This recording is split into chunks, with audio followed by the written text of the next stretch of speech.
Esse trabalho aí, ele começou a ser montado, a ser pensado, cara, lá em 95.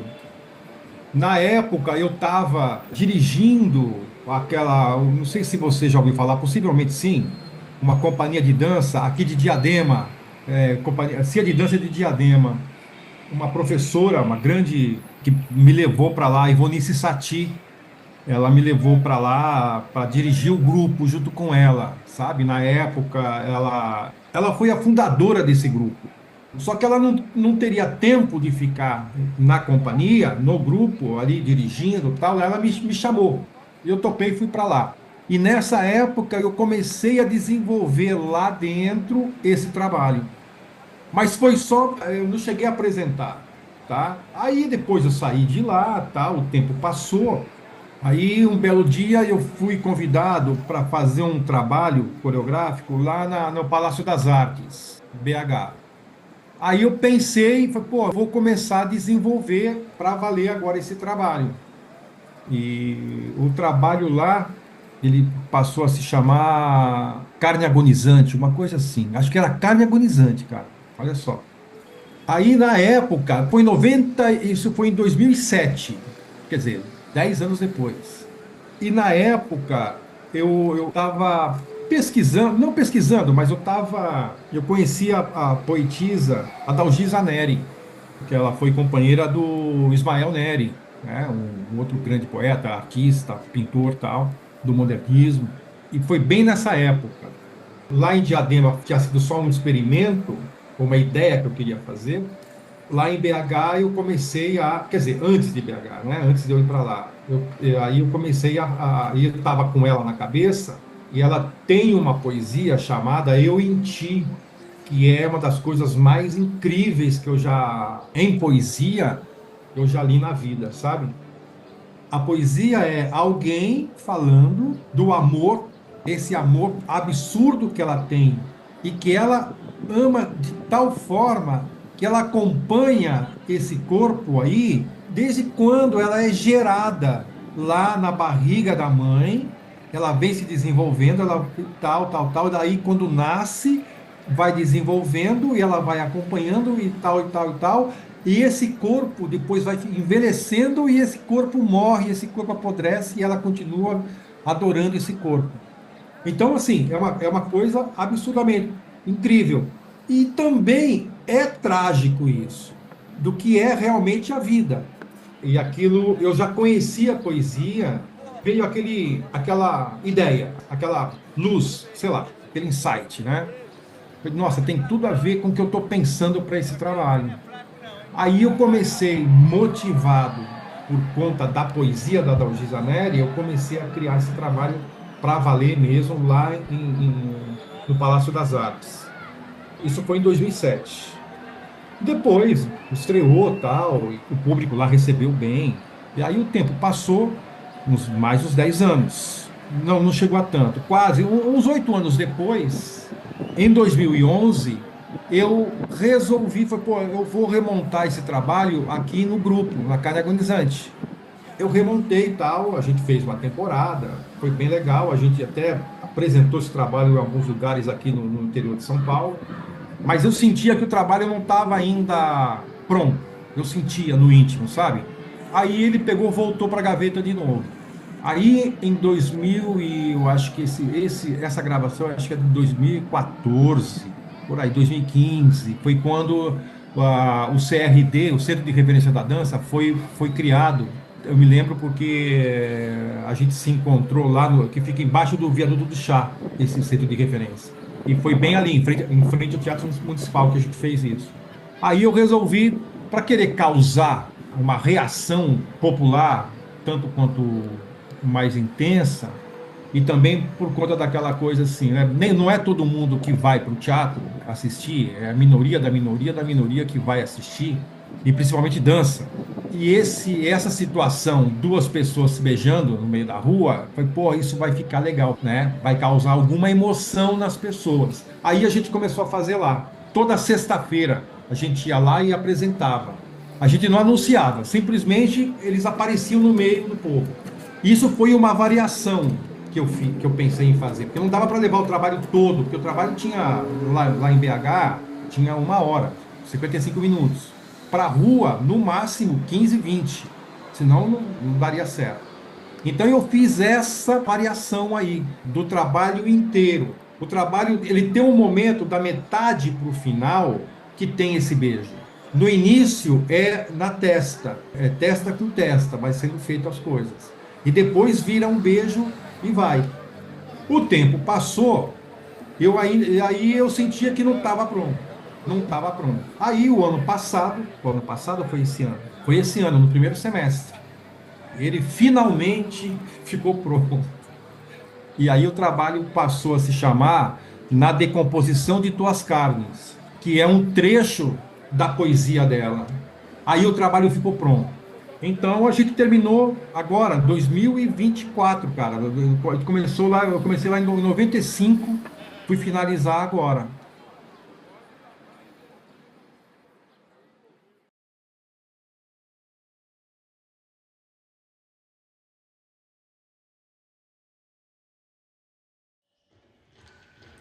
Bent é um texto teatral de Martin Sherman.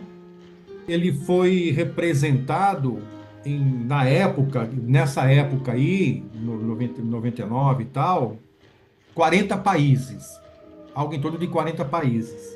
E nos anos 80, ele fez uma temporada, foi montado em São Paulo, no Brasil, e possivelmente deve ter viajado aí a alguns estados e fez muito sucesso na época. Foi um estrondo, sabe? Muito público, a crítica, a imprensa falando da peça, do texto e tal. E é uma história muito comovente, né? Uma paixão, né? Dentro de um campo de concentração, na Alemanha nazista, vivido por dois homossexuais. Nessa época, eu queria ser artista, eu queria ser famoso, mas não era dança. Eu queria fazer teatro, eu queria estar na televisão, sabe, ator de novela, porque eu me cismei com isso. Era adolescente. E aí, um amigo meu na época, ele falou: Sandro, vai vir uma peça aqui em Santo André chamada Bente. E eu, né, adolescente, imagina. Bente? Ah, tá bom, vamos lá ver, né? Vamos ver os atores e tal. Eu me lembro que eu fui com ele, sentei, comecei a ver a peça.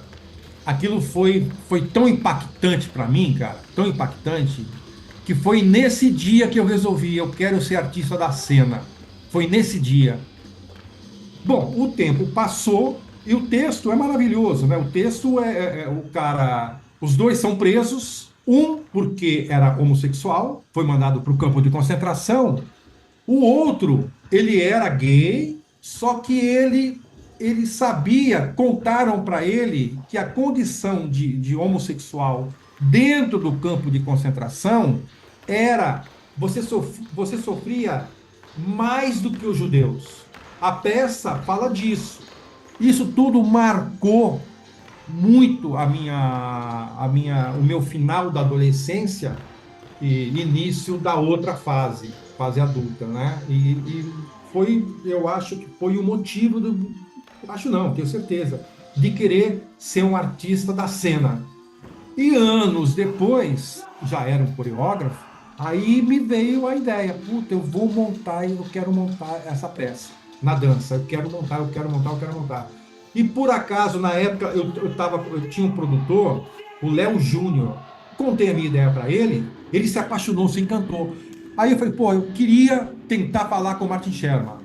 Aí ele descobriu, esse produtor, o Léo, que precisava de uma autorização. Eu falei, pô, tá aí então, vamos falar com ele. Aí te convida ele para vir para cá, vamos ver. De repente, né, ele vem para o Brasil assistir uma peça de dança de um coreógrafo iniciante, ridículo, em São Paulo, vai saber.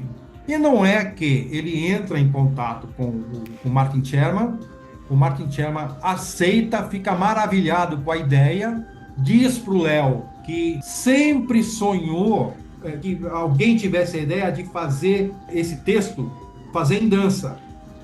E aí ele vem para o Brasil e assiste o espetáculo, cara. A gente estreou lá no Festival de Teatro de Curitiba e depois, em seguida, a gente apresentou aqui em São Paulo, lá no Centro Cultural da Vergueiro. E ele foi assistir. A imprensa toda querendo falar com ele, né? E aí o espetáculo pegou uma visibilidade por conta dele. E ele me falou uma coisa incrível, que eu nunca mais me esqueci também. Falou assim, ó, você conseguiu fazer uma versão do meu texto mais trágica do que do que eu queria, porque a minha versão é uma versão romântica. É um final que eles morrem, mas é uma visão romântica, de amor. O amor venceu, tal, tal, tal. E você não, você veio e destruiu isso tudo. Então foi muito importante, para mim foi muito importante ver essa versão desse texto em dança e você deu uma ressignificada no texto, na minha ideia. E quando ele falou aquilo, super, porra, que legal, né? Eu consegui mexer com esse cara aí. E a versão da dança, ela é muito pessimista. E aí eu fiz a estreia. Eu fiz lá em Curitiba, fiz também aqui em São Paulo. E eu me lembro, cara, que o processo criativo da coreografia, muito assim. Hoje em dia, acho que ninguém mais faz isso. Eu fiquei durante. A gente ficou montando esse trabalho, criando esse trabalho, eu acho que ficou 6 meses, uns 8 meses. E eu parei de comer, sabe? Senti aquela fraqueza, não aquela, né? Mais ou menos, senti mais ou menos os personagens, os presos lá dentro do campo de concentração. E o meu amigo Ricardo, hoje ele mora em Fortaleza, ele fez comigo, é um grande amigo meu. Aí eu propus a ele fazer junto comigo esse tipo de proposta, Ricardo, ó, veja se você topa. Ele era um cara, sabe, é um cara sexual pra cacete, sabe? Aí eu peguei e falei pra ele assim, ó, você vai ficar, ele estava apaixonado também pelo texto, pela proposta. Ó, você vai ficar durante todo esse processo aí nosso de criação, você não vai fazer sexo com ninguém. E eu não vou comer. Então eu sei que quando a gente chegou na estreia, cara, lá em Curitiba, eu tava quase que um cadáver, assim. E muito magro, muito magro. E ele sem fazer sexo. Agora, essa cena que você mostrou, isso foi uma remontagem, que é o Beto Alencar e o Tucumã que fizeram. Eu estou querendo remontar de novo. Então, porque é um tema que, infelizmente, é um tema que é atual, né, cara? Só que para remontar, ele é muito desgastante, porque é muito intenso, sabe? Machuca demais e é muito violento também, fisicamente e tal. Esse ano não sei se vai dar, mas o ano que vem eu quero remontar esse trabalho de novo.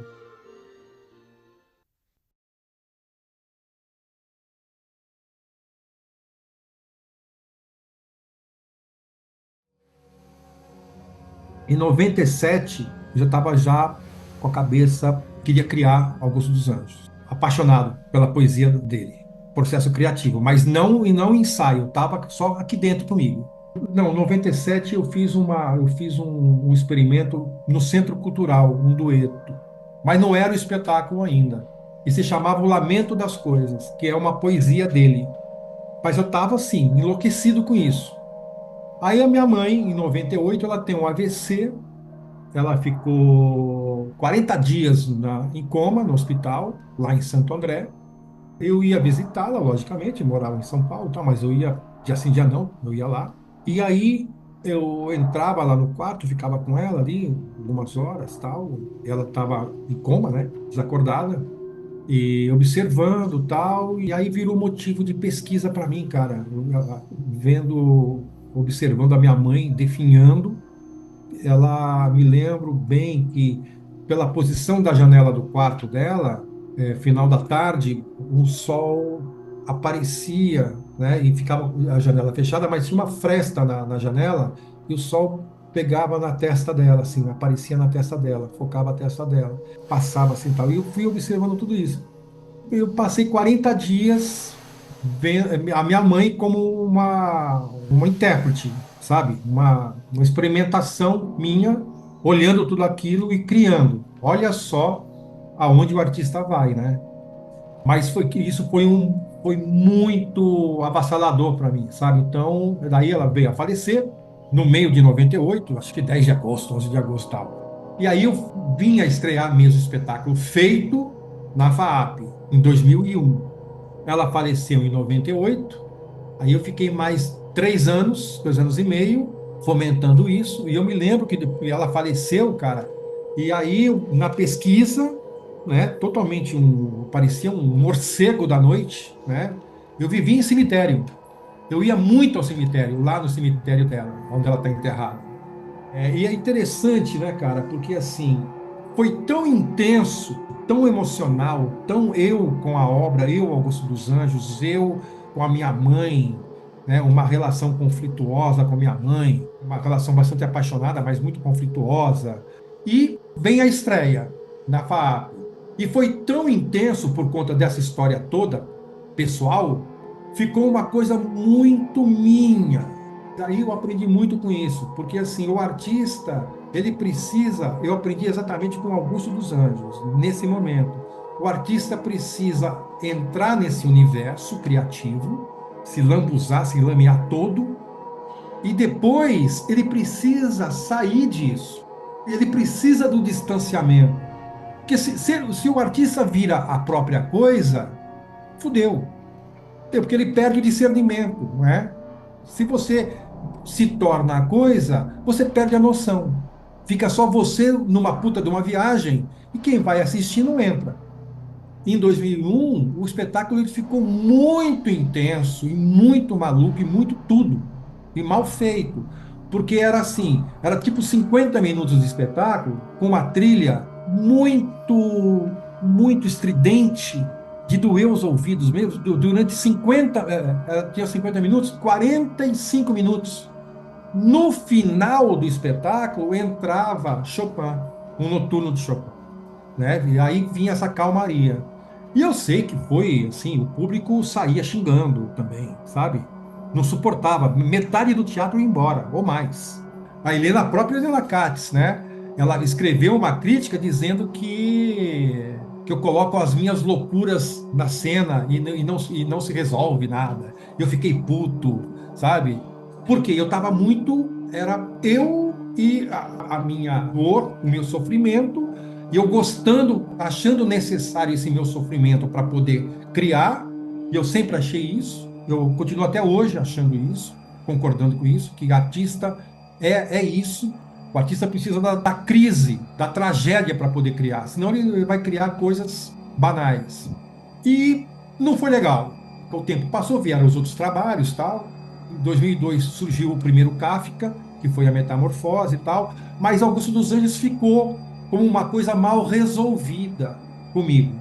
Aí em 2009, antes de 2009, logicamente, 2008 talvez, eu resolvi remontar o trabalho.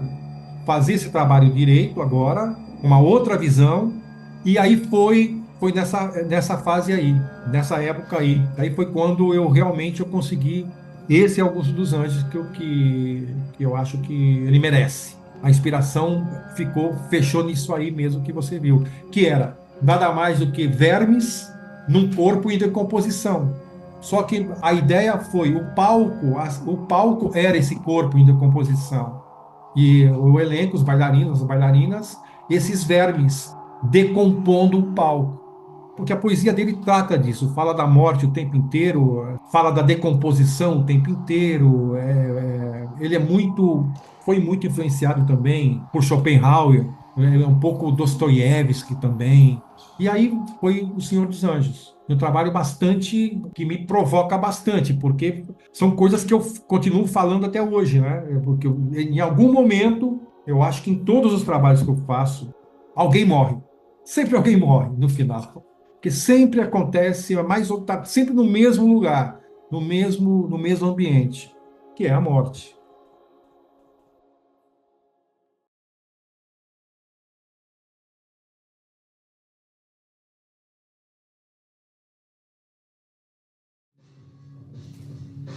Pequena Fábula é um espetáculo ele foi motivado por conta da minha pesquisa do que eu estou fazendo, estou realizando, né, no doutorado.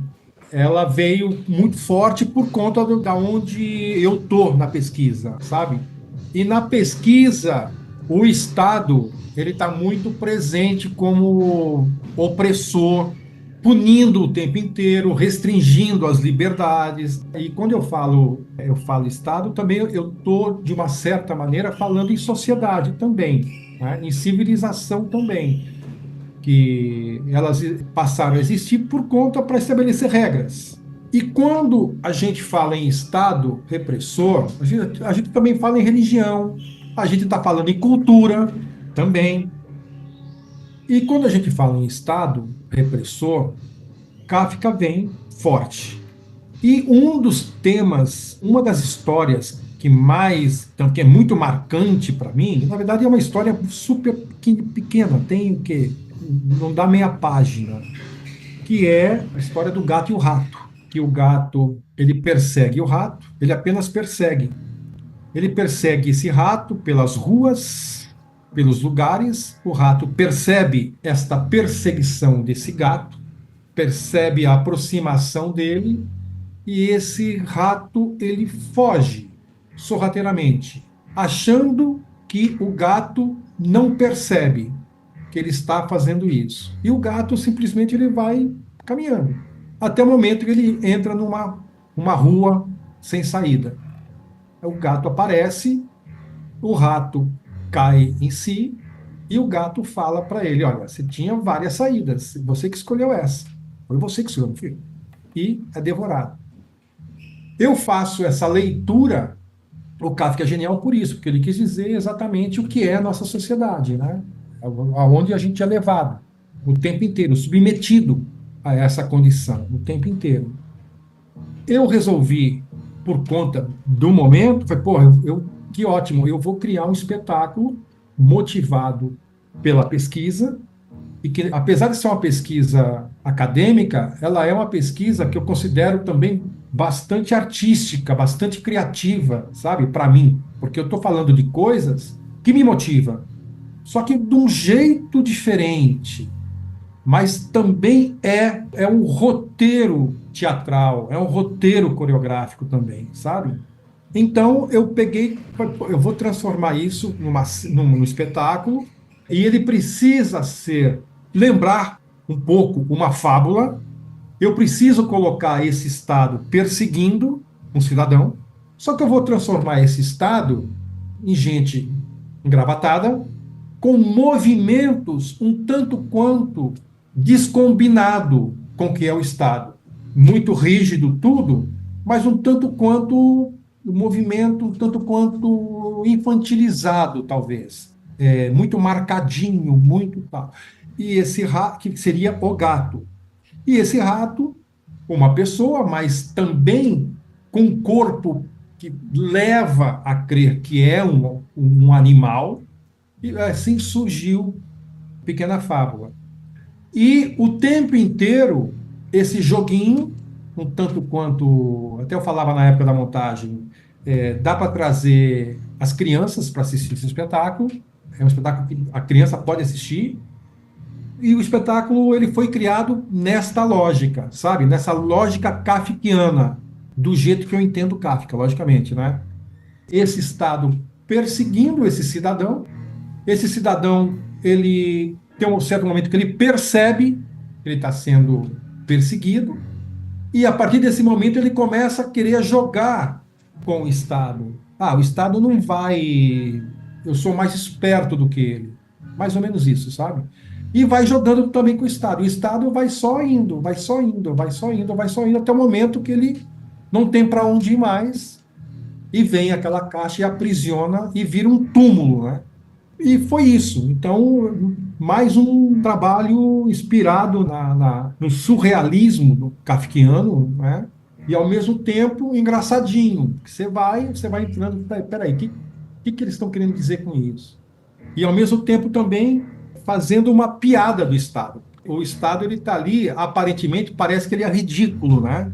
Do jeito que ele está. Só que no final não. No final é o que ele serve realmente. O Estado serve para isso. Estabelecer regras, oprimir o cidadão e fazer com que o cidadão acredite nele. E também não tem muito para onde ir. O Estado, também o ser humano, Se não tiver o Estado, se não tiver a sociedade, se não existisse a civilização, a gente não teria se estraçalhado, né? A gente na rua. Então, assim, não tem para onde ir também.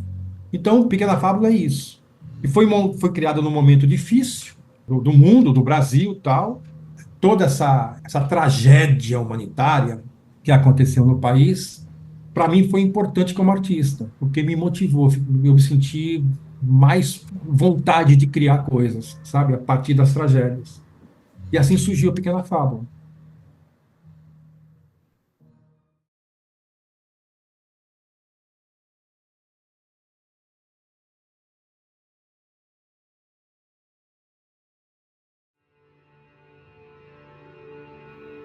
O Sísifo foi motivado também por conta da minha pesquisa de doutorado, apesar de do Sísifo ter aparecido também no mestrado. No doutorado, o Sísifo reaparece também. Por que que o Sísifo reaparece? Por que que ele me toca criativamente e artisticamente? Porque, inclusive, ele dialoga com a Pequena Fábula. O Sísifo é esse cidadão de hoje, é o proletário, é esse cidadão, é o Uber. O Sísifo é esse cara, nota fiscal, como é que chama aí? O MEI. É esse cidadão urbano, que ele vai e volta, vai e volta, vai e volta para lugar nenhum. O Camus fala isso também, que o Sísifo é esse cidadão, esse trabalho. Estou fazendo uma leitura do que ele disse, né? Esse cidadão que trabalha e está condenado a continuar pobre do mesmo jeito. Não é que eu ampliei. No doutorado, em vários momentos eu falo, eu estou nesse lugar da sociedade, em alguns momentos falo também da civilização, que ela nada mais é do que foi inventada para ter regras. A gente precisa se submeter a regras, porque senão a gente se mata. O motivo criativo para chegar nessa coreografia, o que foi me guiando, foi esse cidadão que carrega essa pedra, nada mais é do que um corpo que em algum momento ele fez parte da civilização. Depois ele morreu, aí ficaram os resquícios desse corpo. Então ele fica carregando a história da civilização. Ele pega esse corpo, que significa, faz parte da história, construiu uma história, ele leva, e aí, lá, quando ele chega lá no topo, escapa dele, esse corpo volta e retoma, né, junto à história. Mesmo esse corpo já estando num outro momento, num outro lugar, num outro momento. E essa é o castigo do Sísifo, sabe? Esse trabalho que não é heróico, mas ao mesmo tempo né? Porque ele é resiliente o tempo inteiro. Ele é resiliente por quê? Não é porque ele serei, vou. Não, porque esse é o castigo dele. Ou ele para, se ele parar, ele vai virar a pedra. Então ele resiste aí. Então foi essa viagem aí que eu fiz com o pessoal, com o elenco, e todo mundo entrou nesse lugar também. E o Sísifo é um personagem também que me toca muito, sabe? Assim, é bastante importante, né? E o que é mais incrível é que quem criou esses mitos todos, né? Foi o próprio povo, né? O povo que foi criando essas histórias, né? Tem algum momento no doutorado que eu digo, no mestrado eu falei um pouco, no doutorado eu falo mais, né?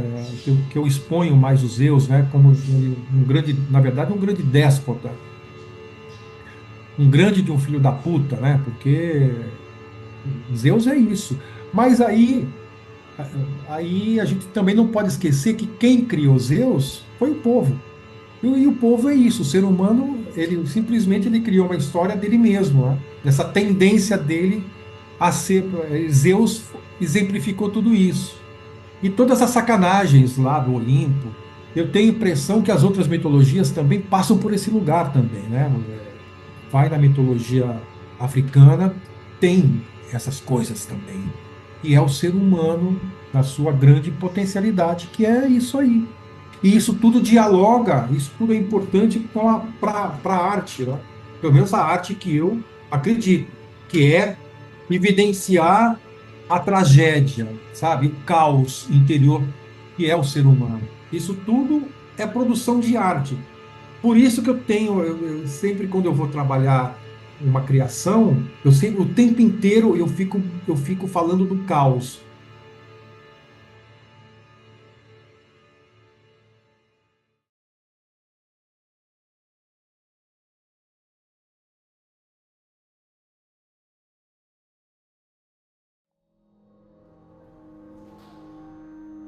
Essa coreografia Tártaro, esse trabalho cênico de dança Tártaro, foi resultado da minha pesquisa de mestrado feita lá na Unicamp e teve a orientação do professor Odilon também. E Tártaro nada mais é do que uma espécie de um inferno. É a mesma coisa que o inferno da religião católica, tá? É o lugar onde os mortos são mandados para cumprir as suas penas. Só que neste lugar aí, a ideia foi colocar esses humanos que foram mandados para lá, mas fomentando já entre eles uma indignação com Zeus.